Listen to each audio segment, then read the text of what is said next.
Hey guys, what is up? It is James Penrose back again for my next video, and as you can tell from the title down below, I am bringing boxing talk finally to this channel. Now I know a year and a half ago I made a channel called Boxing with Penrose, and I only made a couple of videos on there and I just dropped the ball from there. And to be honest guys, I really should just put everything on this channel from now on. There's no need for me to make a second channel. Honestly, this is where all the content should be for you guys. And to kick boxing off in this channel, what better way to start with what's going to be happening tomorrow night, London at the O2 Arena. This is going to be a mega fight. Luke Campbell going up against Vasyl Lomachenko for the unified lightweight titles of the world.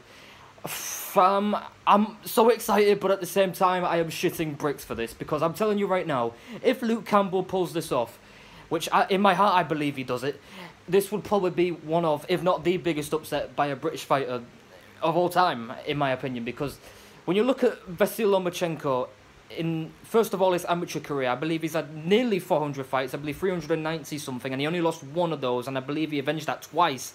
And as a pro, what he has done in 14 fights is amazing. Already a freeweight world champion at featherweight, super featherweight, and now at lightweight. And we're not just talking like mediocre, like to decent tier kind of opponents he's beaten. We're talking upper tier, like upper echelon fighters that he's been beaten. We're talking Jorge Linares, we're talking Rigondeaux, Anthony Crolla, and many others, you know. And the list goes on and on from there. And he actually won his first world title in his third fight, which is like, what the hell, man.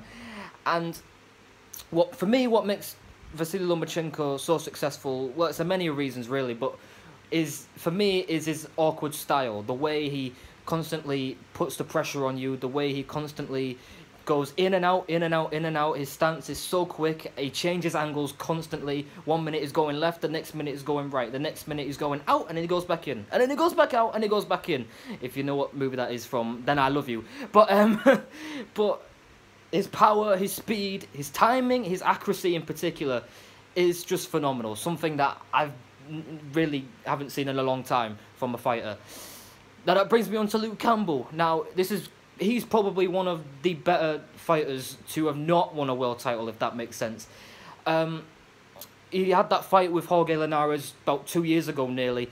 I watched that fight and it was such a close fight. For me, what cost it was the knockdown. If he hadn't have been knocked down so early on, he probably would have got the decision. Because for most of that fight, through the mid to kind of late rounds after he got knocked down, he was winning that fight for me.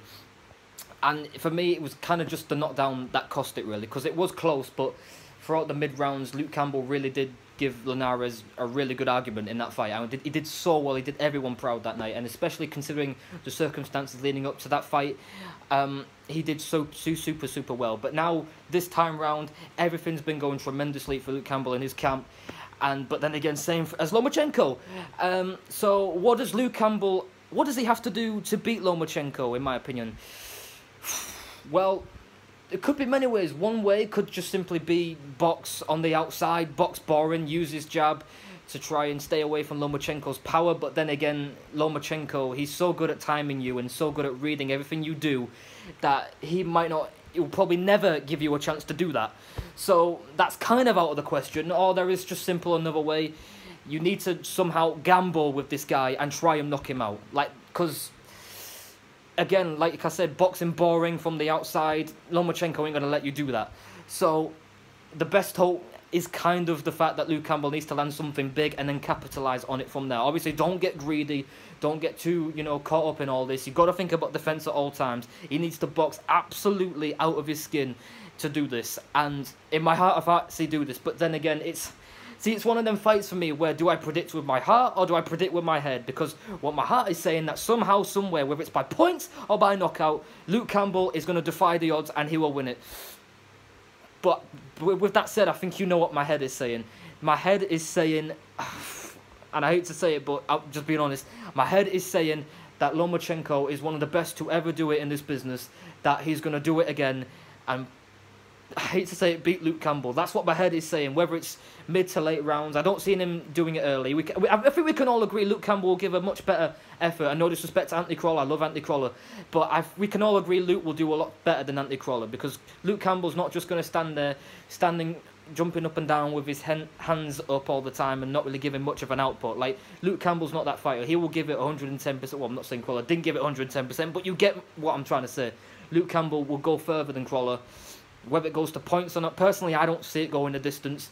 But either way, man, this is going to be a big night. It's going to be a big card as well.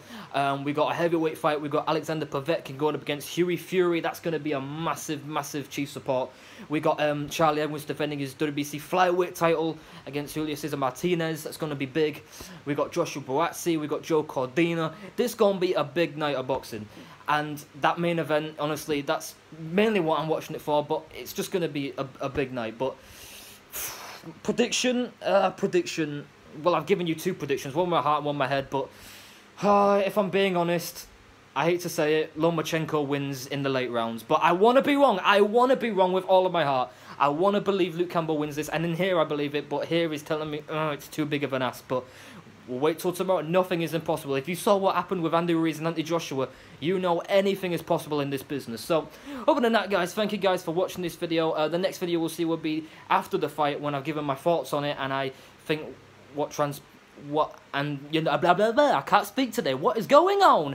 When I give my thoughts on the fight and what I thought happened, and you know what could or should have happened, and you know, you get the gist of it. My reaction, basically. So other than that, guys, thank you guys for watching this video. Make sure you guys like this video, comment on this video, subscribe to my channel, and all I can say is peace out, my brothers.